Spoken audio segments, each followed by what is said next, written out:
Bonjour et bienvenue, voici notre tour d'horizon économique, géopolitique, sanitaire et boursier. Nous sommes le mardi 1er décembre et pour comprendre comment tourne la planète finance et lorsque tous les regards sont braqués sur le Bitcoin, c'est sur la bourse au quotidien et nulle part ailleurs et l'épisode du jour s'intitulera Le Bitcoin à 500 000 dollars ou le Bitcoin à moins 12% en 90 minutes.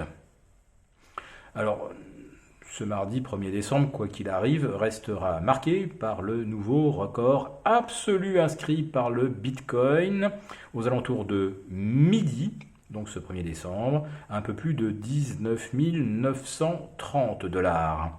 Le problème, c'est que 90 minutes plus tard, le même Bitcoin se négociait 18 330 dollars. Il a donc reperdu plus de 12 ou 13% en 90 minutes.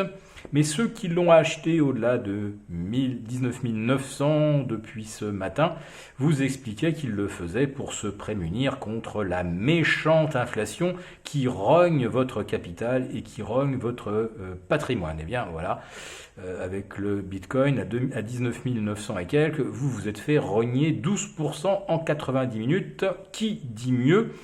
Sur le dollar, vous vous êtes fait rogner effectivement un peu de votre pouvoir d'achat, mais ça a quand même pris 100 ans. Voilà, donc là ça prend moins de 100 minutes.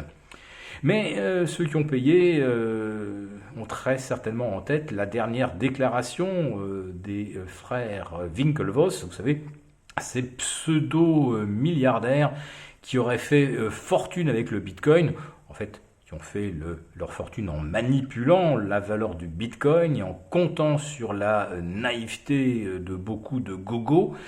Et ces frères détiennent probablement 2 ou 3% des Bitcoins en circulation, plus quelques autres très grosses mains. C'est un marché totalement sous contrôle d'initiés qui font absolument ce qu'ils veulent, dans le dos des 95% de non-initiés qui, eux, n'ont comme autre référence que de suivre la tendance et faire du trading de momentum, c'est-à-dire en fait acheter quand ça monte et vendre quand ça baisse. Enfin, quand on a affaire à une baisse aussi rapide, on n'a malheureusement même pas le temps de placer des stops.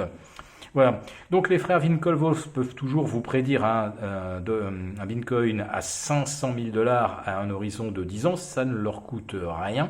Et ce qui est extraordinaire, c'est de voir que tout le monde est prêt à croire ce genre d'affirmation et de ce fait d'aller payer 18 500, 19 000, 19 500, 19 900 en l'espace de 24 heures simplement parce que des garçons qui connaissent bien la nature humaine, l'avidité, on va dire le goût du jeu, eh bien, profitent de la naïveté ambiante. Bien. Et encore, ils sont peut-être petits joueurs parce qu'un autre crypto spécialiste qui s'appelle Ron Paul, lui annonce carrément 1 million de dollars par unité Bitcoin d'ici 2030. Voilà. Donc c'est à qui fera le pronostic le plus vertigineux. Mais moi ce que je trouve vertigineux, c'est l'abandon complet de tout sens critique qui fait que n'importe quel influenceur vous raconte n'importe quoi, eh bien les gens sont prêts à le suivre.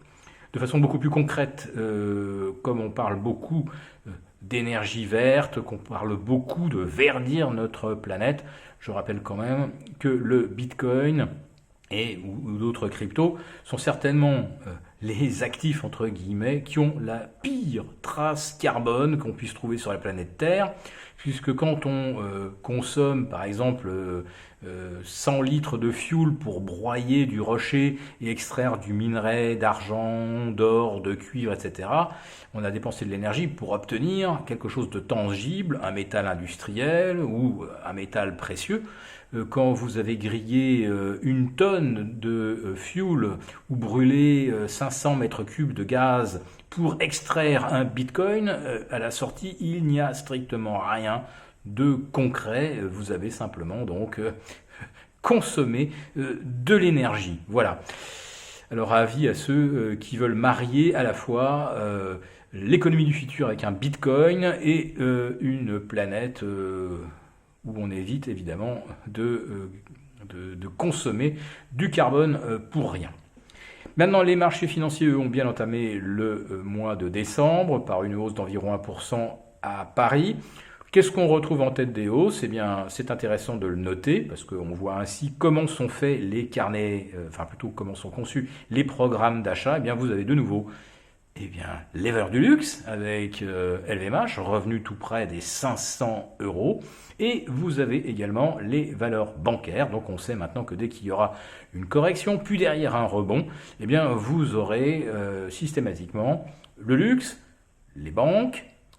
Vous aurez également, comme d'habitude, les valeurs dites de croissance de type ST Micro. Donc on va dire qu'on a des portefeuilles maintenant un peu plus équilibrés, mais qui s'intéresserait à un portefeuille équilibré quand un bitcoin va passer de 19 900 à 500 000, de 19 900 à 18 300. Si cette vidéo vous a plu, n'hésitez pas à nous mettre un pouce, on vous retrouve demain pour la quotidienne et